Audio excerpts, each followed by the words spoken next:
Je suis monté là pour parler aux Africains parce que je veux que la vérité se sache. Ces gens ont tellement pollué les médias sociaux, ils ont tellement raconté des mensonges qu'il faut enfin que les Camerounais sachent ce qui se passe au Cameroun. Alternance 2018. Les Camerounais étaient mobilisés. Les leaders politiques étaient partants. Le jeune Cabral Libi, Paul-Éric Kingé, Olivier Billet, la plupart, tous étaient partants pour participer à cette primaire dont ils savaient tous que le professeur Kamto était imbattable en 2018. Mais vous savez ce qu'a répondu le professeur Kamto? Il m'a répondu que qu'il pleuve ou qu'il neige, il ira battre Paul Biya tout seul. J'ai claqué la porte du MSC. Je lui ai dit, à lui le professeur Kamto, que je comprends que tu n'es pas un opposant. Tu fais partie de ceux-là qui déroulent le tapis rouge à Paul Biya. Donc je démissionne. Et j'ai commis un article dans le Messager en 2017. Cet article est encore là, disponible, où j'alertais le peuple camerounais pour leur dire, cet homme-là n'est pas l'opposant que vous croyez. Et je serai son principal opposant. La suite des événements m'ont donné raison. Il est allé à cette élection en 2018, il a été copieusement battu par Paul Biya. Il n'a jamais fait la démonstration. Mettez le ton, s'il vous plaît. Il n'a jamais fait la démonstration. Tout le monde le sait. Il n'a jamais fait votre micro. Il n'a jamais fait la démonstration. S'il te plaît, mets-lui un temps de parole, hein, sinon ce ne sera pas équitable. Les gars, ne faites pas ça. S'il vous plaît, ils l'ont mis en grand, c'est pour qu'ils puissent s'exprimer. Donc, oui, mais il faut mettre le chrono comme pour tout le monde. Il faut mettre le chrono comme pour tout le monde. Ce n'est pas à vous de nous dire ce qu'on a à faire, s'il vous plaît. S'il vous plaît. Ce n'est pas à vous de nous dire ce qu'on a à faire, d'accord? Laissez-le s'exprimer. Ce qui est le plus embêtant, c'est que ceux qui parlent là, ils ne sont même pas militants. Le temps de parole aussi pour ils les ne autres. sont même pas militants. Ils ne sont pas de souci. Il n'y a pas de souci. Il faut mettre le temps de parole, sinon on descend révolte. PGN, ferme ton micro, s'il te plaît. Si tu continues là, on va te faire descendre. Ils ne sont même pas militants du MSC. Ceux qui viennent parler là, ceux qui viennent ternir l'image de ce parti et ternir l'image du professeur Kamto, ils ne sont même pas militants. Ils n'ont pas de carte. Félix l'a dit. L'autre l'a dit. Ils parlent là, ils ne savent pas qu'ils sont en train d'enfoncer ce monsieur-là. Donc, comme je vous disais, donc, il va à cette élection de 2018, il se fait laminer copieusement. Il perd l'élection. Il perd l'élection et il s'auto-proclame président. Coach, si tu répètes, attends, monsieur Finance, s'il vous plaît. Coach, si vous refaites ce que vous venez de faire là, on sera obligé de vous faire descendre parce qu'on veut discuter, on veut comprendre de façon objective. Voilà, c'est un année. Nous sommes en Afrique. C'est un année. Peut-être que vous pouvez peut-être être opposé au niveau politique et tout, au niveau des idéologies, mais respectez l'année qui se met en caméra et qui sait que je raconte. Respectez cela, s'il vous plaît. Donc, monsieur Finance, exprimez-vous. Vous avez votre temps de parole. Plus personne ne va vous couper. Donc, ce monsieur va donc à l'élection de 2018. Il se fait laminer copieusement. Paul Biya lui attribue 14%. Mais il s'autoproclame président du Cameroun.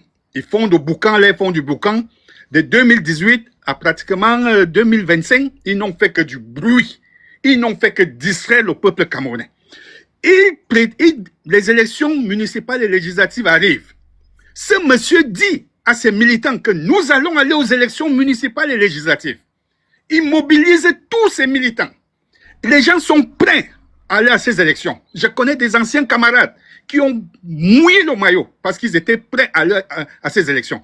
Kamto dit oui, nous partons aux élections. Mais le même Kamto, 2 mois avant les élections, il sort et dit non, nous ne partons plus aux élections. Il ouvre le boulevard à Paul Biya. C'est comme ça que Paul Biya et son régime obtiennent une majorité obèse.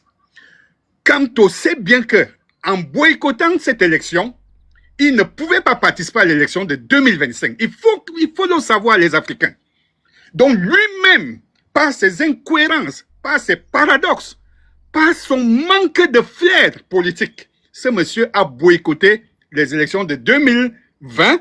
Il n'est pas allé aux élections, donc il n'a 0 député, 0 conseillers municipaux. Il ne pouvait pas se présenter à l'élection présidentielle avec son parti, le MLC. Le peuple africain doit le savoir. Alors, qu'est-ce qui se passe?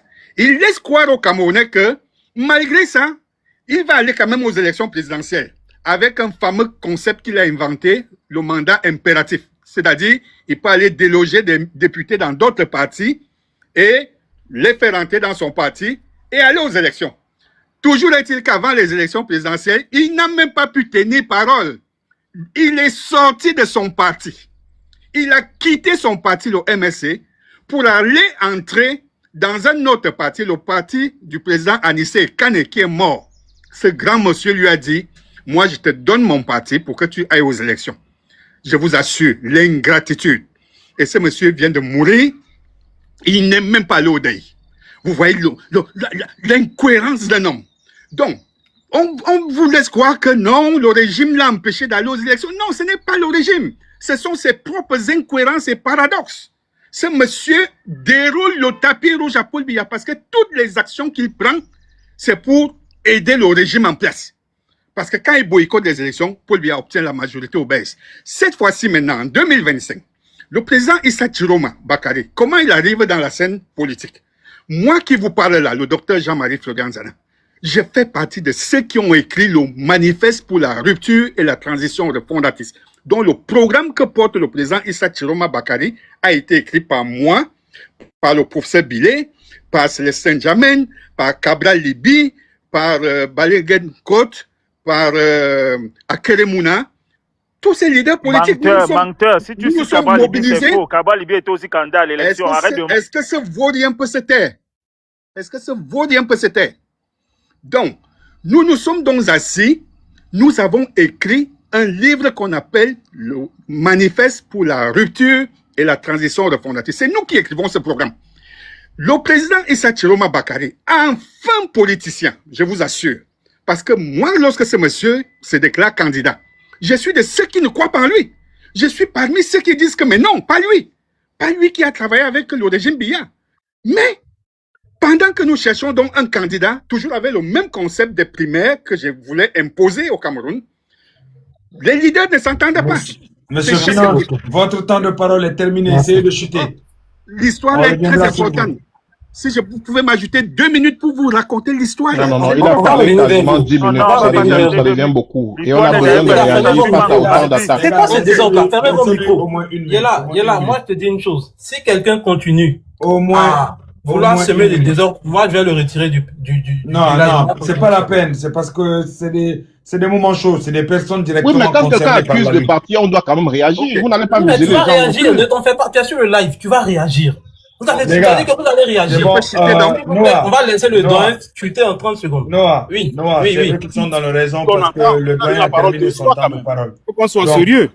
D'accord. Bon, ce qu'on va faire, on va revenir à vous. Doyen Finance, on va revenir à vous tout à l'heure. Restez avec nous. Écoutez-moi 2 secondes. 2 secondes.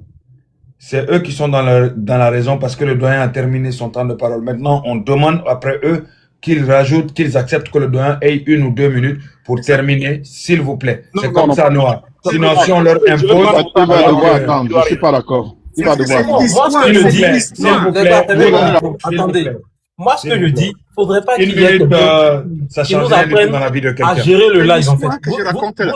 Vous êtes des intervenants, laissez-nous modérer le live, s'il vous plaît. On gère.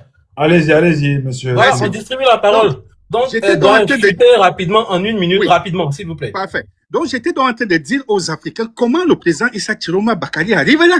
Il arrive là parce que les leaders de l'opposition n'arrivent pas à se choisir un candidat. Kamto, de son côté, dit qu'il va seul. Les autres n'arrivent pas à s'entendre pour une candidature unique. Alors, le président Issa Chiroma Bakari, quand il prend connaissance de notre programme que nous avons écrit, il dit, c'est ça qu'il faut pour le Cameroun. Et ce monsieur prend ce programme, il dit, je vais le défendre. C'est comme ça que je commence à aimer cet homme qui est allé dans le nord-ouest où nos populations anglophones sont en train de vouloir quitter le Cameroun. Il va leur parler, il va leur demander pardon.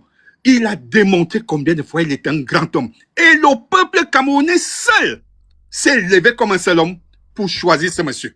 Donc voilà la vérité. Je m'arrête là. Merci.